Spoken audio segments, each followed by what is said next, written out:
sådana problem. Can you hear me? Okay, thanks. I hope everybody had a good lunch. I'll start off by letting the panel introduce themselves, so we can learn a little bit about them. Quite a diverse panel, and there's a mix of people that are working within the blockchain business and others that are more in the family office space. Andrew, I can start with you. Good afternoon, everybody. My name is Andrew Dean. I am a co-founder of Wealth Briefing, which is a leading online publication focusing on private banking and wealth management. I have been in the financial services industry, started in the UK since 1984, and I currently split my time between Singapore and Hong Kong, where in addition to my work with Wealth Briefing Asia, I also advise companies and individuals looking to focus on family offices, whether it be through IPOs or blockchain investment. Thank you. Hello everybody, I'm Maria. It's very difficult to pronounce, I know. I'm Moscow-based, generally and plane-based. Initially, I'm an international law expert, and I have been working in this space for more than 20 years, almost 25. And I have been running, let's say, a big family office, multi-family office for 8.5 years back, and then I've set up my own firm. And I'm a little bit of a dinosaur, so to say, in terms of blockchain space, because I was addressed by Bitfury back in 2010, and you all know how, let's say, Russia is doing with the blockchain space and stuff. So it's a long time since I have first heard the word Bitcoin, and we're working now all over the world, advising clients on the jurisdictional choice and things like this, from small private clients to big international corporations. And talking about Gibraltar, we were the first Russian-rooted ICO that I have brought to Gibraltar, and I highly appreciate the honor of being here, because I also like very much the Gibraltar innovative approach. Thank you very much for being here, and I hope we would give you some interesting information, and obviously open and answer any questions that you might have afterwards. Hello, my name is Eddie Traver, the CEO of Concilium. We're a company listed on Next Exchange in London. Actually, before I started working in the space, which was at the time just Bitcoin in 2013, I was based in Hong Kong, and I've been doing family office work in private equity in Greater China. So I have also that experience. And now we have been, since 2013, we've been investing in about 20 blockchain companies. And we have, since 2017, we've been advising companies as well with their ICOs. I think about 15 last year, and we have about 9 active clients this year. Thank you. My name is Ashish Janani, and I represent the Atlantic Financial Group. We're a family office with bases in Gibraltar and in Geneva, and we also venture in crypto assets. Yeah, hi, I'm Karsten. I'm representing Health Bank here, and I've been asked frequently today, why are you even here? Because I'm neither a fintech nor from Gibraltar, I'm not working with Gibraltar.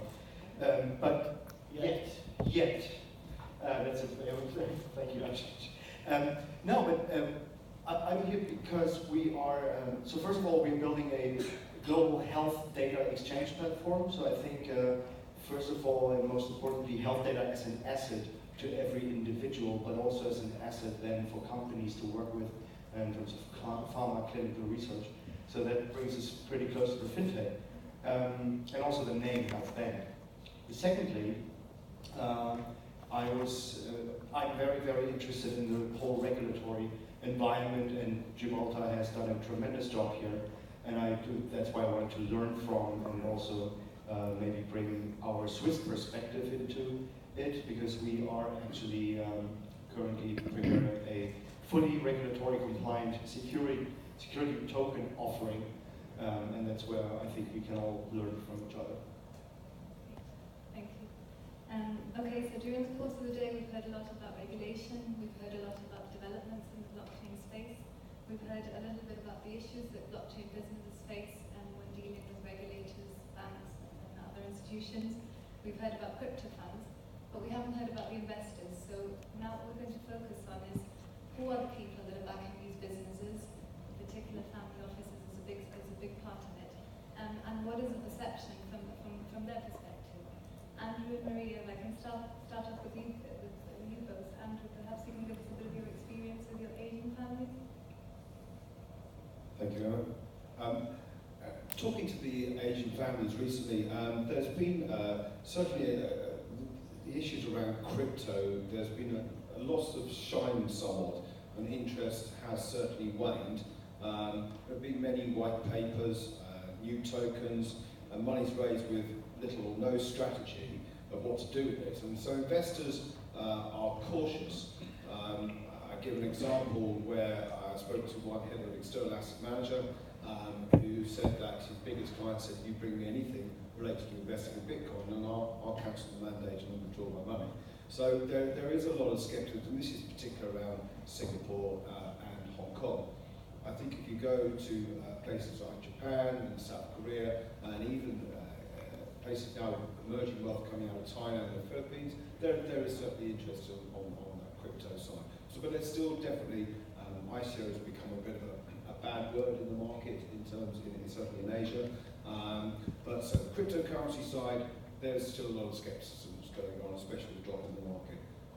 Blockchain, I think blockchain, there's a great deal of interest in blockchain technology, and that certainly is coming across from the families I speak to and the private banks I speak to. So blockchain is not going away, we know that, nor is cryptocurrency, but there's certainly, if you try and separate the two and focus on blockchain technology, people are interested in that. I totally agree with you in the sense of interest in blockchain technology. And what I have been seeing myself is the new funds emerging that invest in the projects that have to do with the blockchain related, with the blockchain technology in fact. And I have seen really serious players trying to tokenize their assets, not because they wanted money, but because they wanted to have a new market and to increase liquidity of their businesses. But we are talking about investments.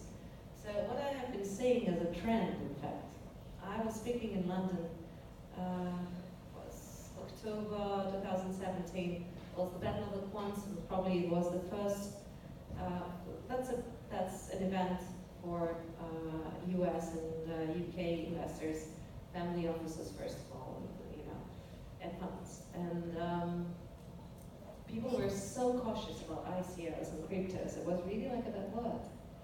Now, I have been seeing a lot of interest, not to ICOs of course, but let's say to the regulated digital assets offerings, STOs, which is indeed a new trend. And being licensed is no longer an obstacle, but it's a desired thing, and this is probably the Gibraltar initiative is very helpful, because most of the projects face the number one problem, for example, the banks. Banks would rather work with a licensed entity and stuff, and people and family offices would rather look at the licensed entity. As a lawyer, I can say this. For sure, if you look at the regulations now, at all the new requirements in terms of KYC, IML, they're generally for Switzerland or for Singapore about the same level, so to say, but still you need to comply with every jurisdiction's rules. If we talk about the securities regulations, extraterritorial regulation principle. So generally, again, to cut it short, I see the trend of still there is interest of investing in cryptocurrencies, long haul cold storage, even from family offices that are a little bit less conservative, and let's say one family or two family oriented. Multi-family offices would still not touch cryptocurrency itself, but as we just now discussed, we have banks addresses, right? That's right. Sorry, I'm just going to stop you there a minute, Maria. I just want to get a little bit of Eddie and Ashish's perspective on the type of investments, because we're moving on to the type of investments now, and we've heard a lot about security tokens, we've heard a lot about the conventional private equity investments, there's the initial, the straight contributions into tokens. What is it that these people are looking for, investors, and is it important to have an equity element to it or not? I think it's very important these days. The funds in general, even the crypto funds, the ones that started off focusing last year on ICOs and pure token plays, they now move towards asking for equity stakes because obviously because the market has gone down, and also because there is a general trend to reassuring investors and reassuring stakeholders, maybe LPs, with the fact that you actually have an equity stake in the company. So there's definitely a demand for equity, and of course it doesn't, I don't think it means that there is no space for good utility tokens, but there are clearly some very strong utility tokens today and strong propositions that would have raised much quicker last year, that would have done their raise in a much faster way last year. And so this year there is much more skepticism, and one way to help them, and one way to make the concerns go down is possibly through equity, definitely. Ashish, do you have anything? Well, I kind of think I'm on the wrong train over here for a minute, because as a family office, I think it's quite important to try and spend a minute to understand why someone would set up a family office. Maybe from Eddie and Andrew's perspective, in Asia, they tend to be more tech-savvy businesses. Emma and Maria probably deal with a younger set of clients. But as a traditional European family office, the average age of my client is 67 years old. These people don't come to us to make more money. They've made it. The raison d'etre of our existence is to preserve their capital. Now, with that in mind, for a custodian of their wealth to go and propose avant-garde new technology token is actually a big leap of faith. So please, by all means, send us the next best thing, the next ICO, because we don't hear enough of it. That's all our clients are waiting to see. But there are stories where you will have compatibility. And I think those cases are where there's a thematic. So you could have a family office principal who's passionate about healthcare.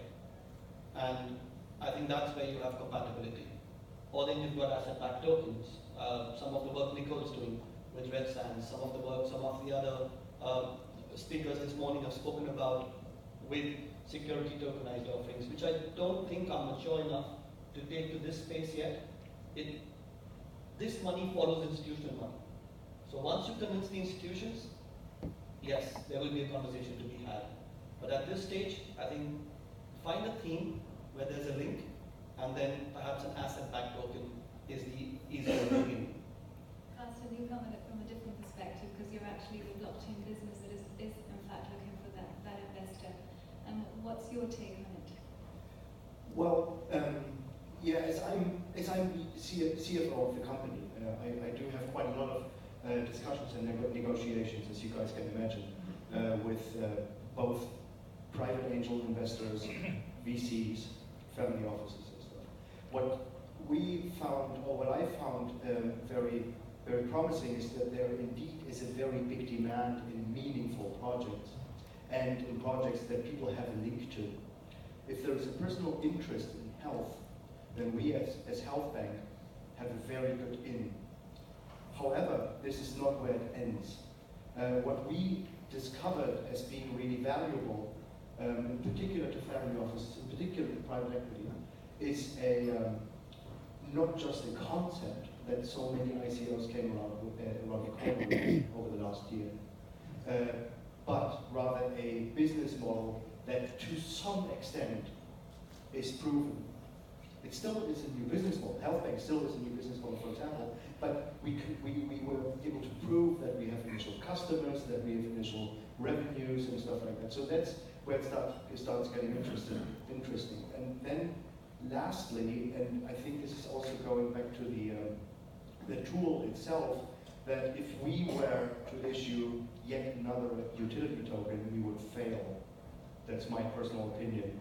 But as we put as I said initially, a security token, which is equity, first of all equity, secondly equity in a Swiss cooperative, so we are basically pioneers in this sphere, but this is something, there's an asset backed to the token. And this is where people are slowly starting to open up and realize that yes, it still is a new investment, it still is a little bit of a risky investment, but there is some conservative edges to it, and that makes it very easy to at least initiate discussions. Thank you. Maria, you had something you wanted to add? Yeah, very shortly. Anyway, alternative investments, it cannot be more than 5, maximum 10%, right, of the family office overall investments, because it's risky. You need to bring more money to the family, but you can't risk. Indeed, it's a question of trust. So anyway, if we talk about blockchain itself, it's a new technology. Alternative investments can be art, can be different things. Okay, if we talk about technology, new technology and new application of technology, anyway, what I would look at, let's say it's not a question of even being utility or equity or security type of token. It depends on the country. If it's security or not, every country has different rules. But the thing is, for example, if this new trend we follow, if the thing is regulated, if the project has a license, means it's kind of approved, you know, and it follows certain regulations, and then it's easier for the family office to have it also, you know, to put it on the shelf of the chosen things. I don't know if you would agree, but I'm going to ask Eddie that actually, because Eddie, you come from both sides. You come from in a family office, and you now work with a lot of businesses that are being built up. So what's your take on that? Yeah, I think it is important to see that the family office, as we were saying, they have an origin. You know, maybe wealth comes from a very precise type of industry or from a conglomerate of different companies. But usually the founders of the family have a specific industry that has generated all this wealth, and so they may be attached to it. So let's say it's shipping, for example, and we all know there are blockchain applications in shipping. So I think it's always good, of course, to approach them knowing what is the background, what would be of interest, and then instead of just making an offer like, why don't you buy tokens pre-ICO, then you make a more a smarter offer where you say, well, this project actually has an application in the industry where you have, you still have interest, and maybe it's a shipping and tracking related blockchain solution, and then they see, my experience with family offices is that it's not only necessarily a financial investment, it's also an investment towards something that the founders of the family has close to their heart. They are interested in that space.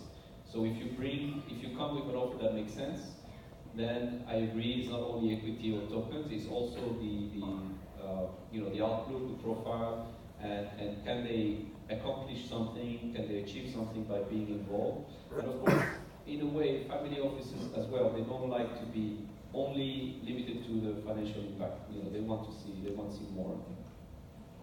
And obviously, like any other investments, in particular high-risk investments, there are always obstacles in this space.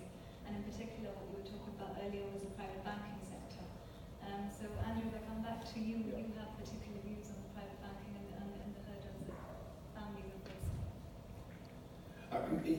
It's where people have made money through particular cryptocurrencies, and as a rule, private banks are still exceptionally skeptical, and in most cases will not touch new clients who have made money through cryptocurrency. And there's plenty of examples that I've had where you've talked to, it could be from taking an individual client on from a UK private bank, and it's gone to the CEO level saying, no, we cannot touch this client because the money was made through crypto, and it's very difficult for us to actually see where that money originally came from. Into an Asian private bank where they were looking at an ETF in cryptocurrency, but the company, actually global company focus was, no, you cannot invest in that because it's under cryptocurrency. So people who have got wealth, they want to use private banks, have a major problem if that money is being made through cryptocurrencies. Yeah, we just discussed it also before the beginning of the panel. Indeed, the ETF question probably would be, if it's ever resolved in the US, for example, it might be really a breakthrough in terms of institutional investors' interest. Definitely, the stability and acknowledgement would be the most important thing also for institutional investors to follow. But let's say also banks, number one problem. Yes, private banks are buying cryptocurrency. And again, it was just mentioned also by colleagues. Sometimes when you make decisions, you would not go into a risky thing. But sometimes it's a request from clients because they want to, they have heard from Vasya, Petya, Vanya, I don't know, John, whoever, they have heard that they have invested in cryptocurrency and earned a lot of money. Can you do this for me? Let's say as a family office, I would not just invest in a cryptocurrency unless it's a direct instruction. But I would find a way to do so. I have been, let's say, setting up regulated funds. I have seen requests from banks for a particular product, from a regulated institution like a regulated fund that would combine some cryptocurrency related strategy in a policy that they could buy as a bank from a regulated institution. So that is probably also one of the solutions that the family office, that our family office would use. That's right, and because it's not only about the investment, it's also about the use of the underlying technology and how that can add value. Ashish, I know that you've got some experience in dealing with family offices and actually utilising blockchain technology as part of the family office arrangements. Could you expand a little bit on that? Sure. If you look at the use cases for blockchain for the family office, private blockchains have a lot of applications that have not yet been explored in this space. You've seen private blockchains at work amongst the big banks. There's no reason why family offices, asset managers do not have similar processes that need to be followed, that need to be triggered for payments to be made and things like that.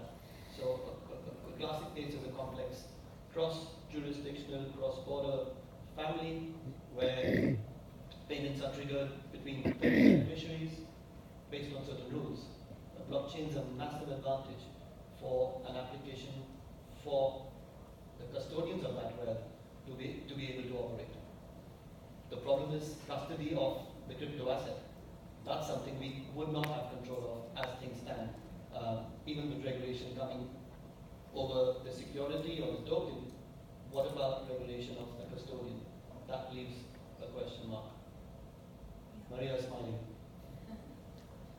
Carsten, you said that you could expand a little bit as well on the actual underlying technology of the blockchain and its uses and limitations, which might be interesting. So I'm working in a blockchain company, and I'm sometimes a little bit skeptical or critical about blockchain technology in general, because I don't think it's the same solution for everything. It does have its limitations. And those limitations are not just the length of the chain and the energy consumption and so on and so forth, but it's also, when we think about GDPR, and this is one aspect that I'm thinking about a lot in my company, then certain data needs to be forgotten. Certain data needs to be amended or changed, which is impossible with distributed ledger technology itself. So that's why we, for example, with health data, we would never put health data itself on a blockchain because it just doesn't make sense. We would rather say, leave the health data where it was generated, in a hospital, for example, example, and then make sure via blockchain technology or distributed ledger technology that the ownership of this data is being clarified and is being put on the chain. And so that you can trace the ownership back and the control back. And this is what we are thinking about a lot.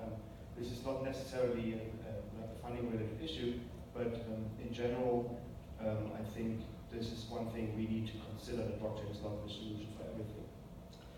And also, at the same token, I believe that blockchain at some point, or distributed ledger technology at some point, will just be a tool, like a lot of other tools, that is not being so hyped as the term blockchain itself. So it will just be used, and there will be the next term that investors jump on.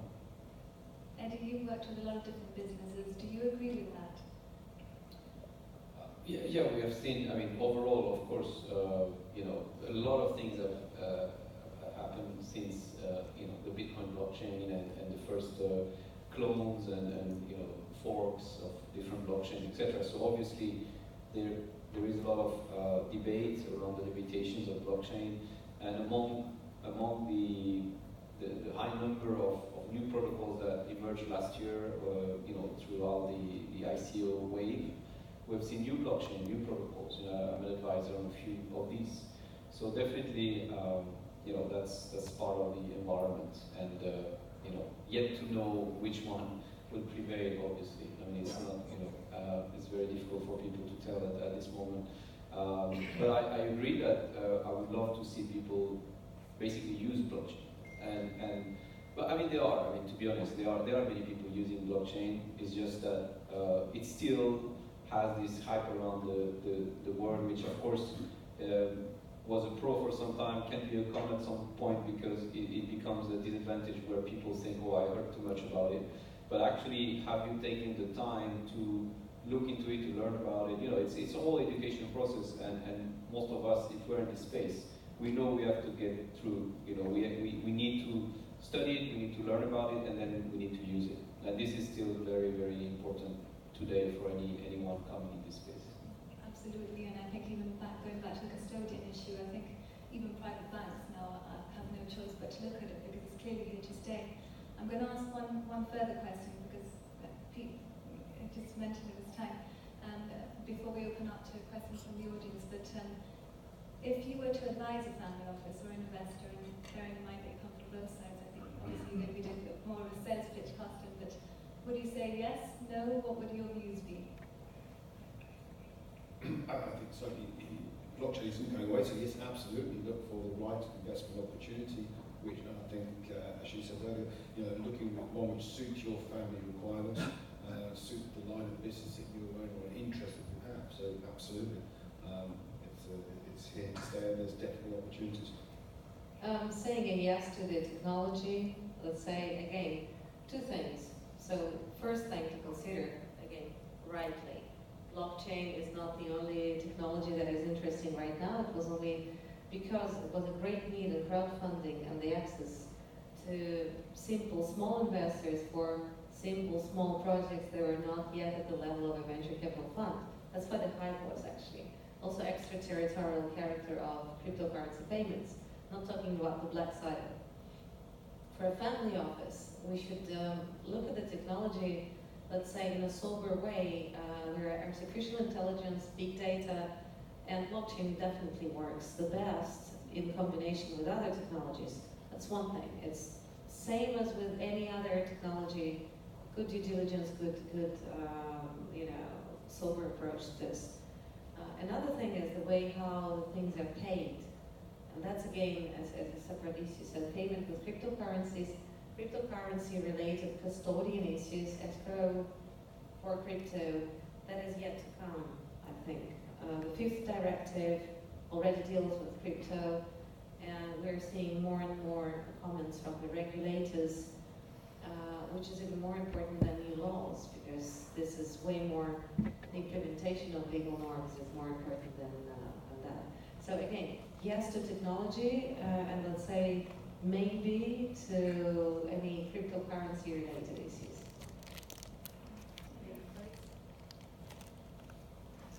I just want to throw the attention to the fact that there are today crypto family offices. I mean, of course, it's a new term, but you have people who have come into this space when Bitcoin was at $20, $30 or Ethereum at the ICO level, and with $10,000 or $20,000 of Ethereum at ICO level, you basically have a fund today, and some of these people have invested, and now they have their own family office.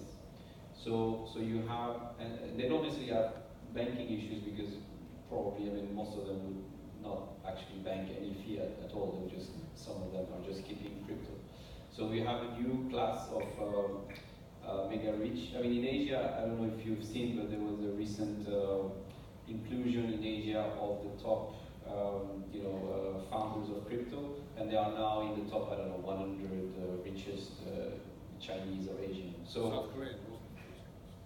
Chinese that I know, like the Binance founder and Bitcoin founders, and possibly South Korean as well. So there is a new class of family offices who are actually crypto rich. So the answer to your question is yes. 3 caveats: suitability, standard terms of disclosure, and obviously beware of speculation. Well, yeah. I already stated my opinion. I just want to repeat one word, and this is what I learned over the last 2 years, and that's build something meaningful. And this is addressing companies here. Build something meaningful that just makes sense. Using the right technology, be it blockchain or not, having the right team on board, and addressing the right investors. And I think then that's when it works for us. It currently works really well. But meaningfulness, I think, is the most convincing factor for business. I'm going to be a bit cheeky here, and I'm going to say use the right type of investment, but also the right type of jurisdiction. And obviously, Gibraltar is a very, very good choice. Very true. Yeah. If I may now, I'd like to open up to the audience for questions.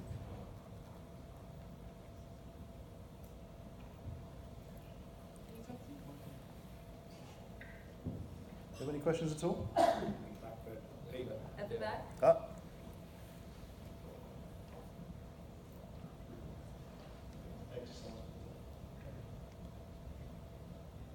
Just a question to the floor.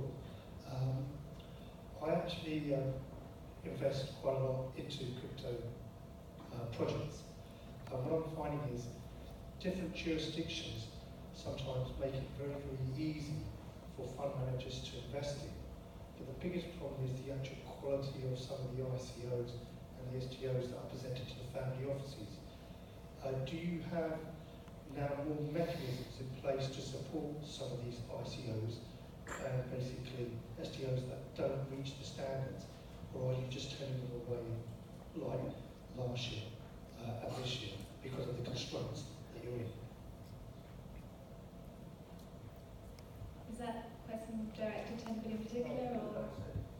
Yeah. Eddie, do you want to take that one? Just to make sure I understood correctly, so you mean, do we have mechanisms to ensure that there is a certain quality standard to the ICO and STOs?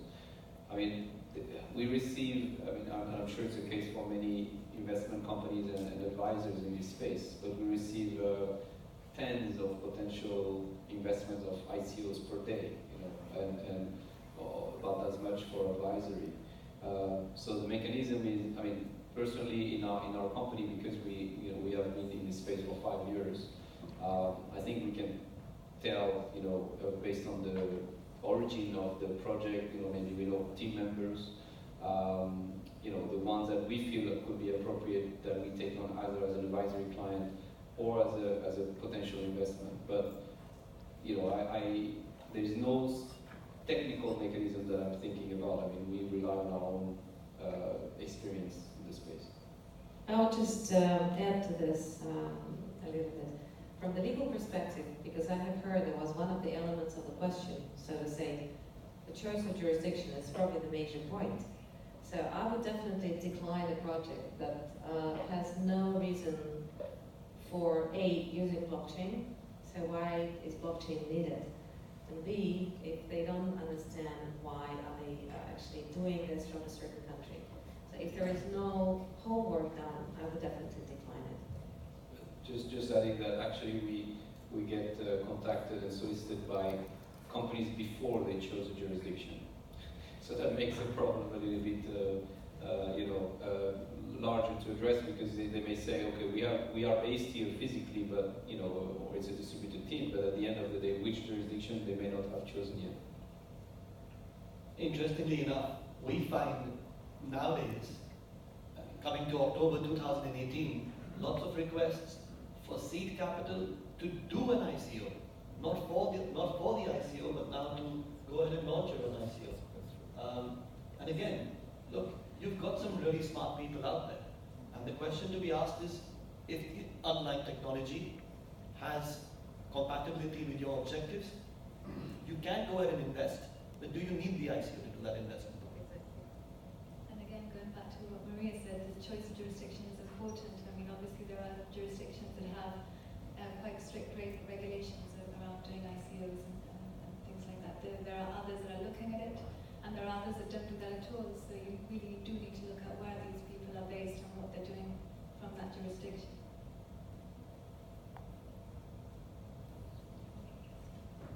You can either wait for me to get there, or you can just ask the question loudly. Just coming from, I'm coming from the private banking background, and lately I saw that there is really focus on sustainable investments, and generally, I think Eddie also mentioned that normally family offices, when they're looking to invest, they're looking to do more than financial impact.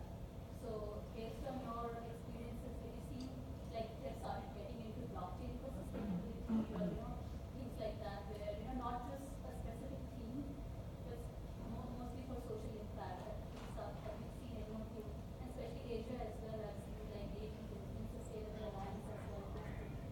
So any experience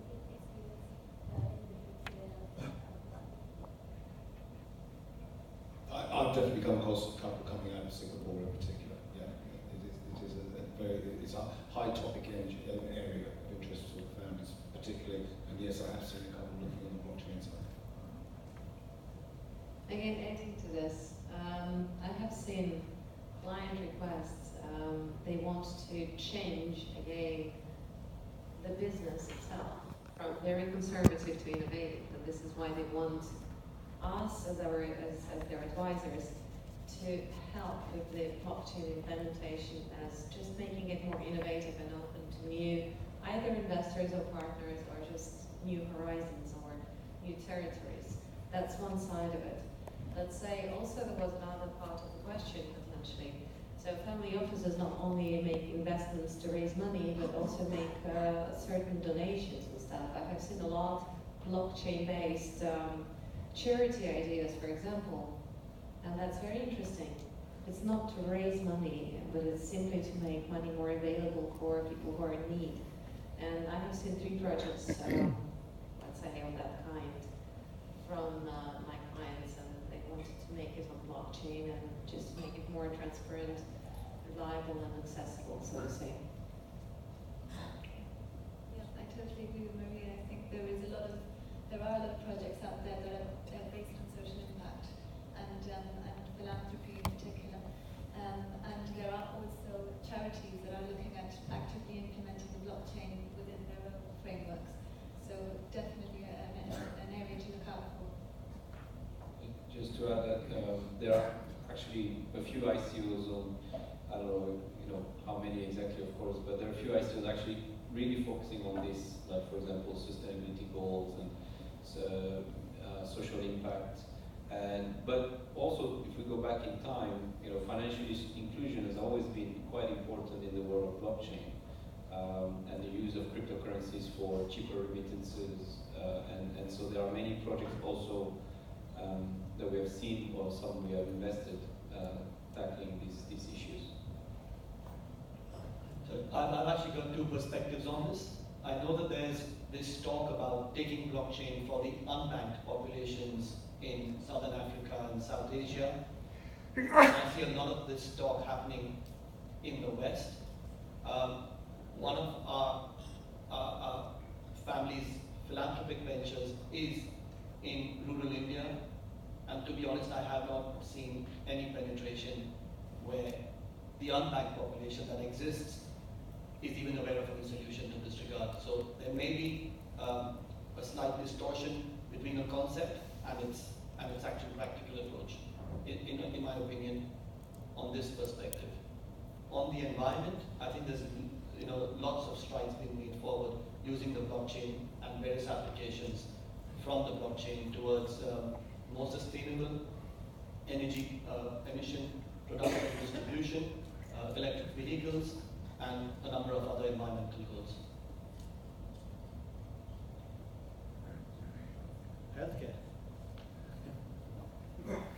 Okay, guys. I think we've probably run out of time there, unfortunately. So I'd like to thank Emma and Hannah very much for contributing today. It's been a really interesting session, so thank you very much.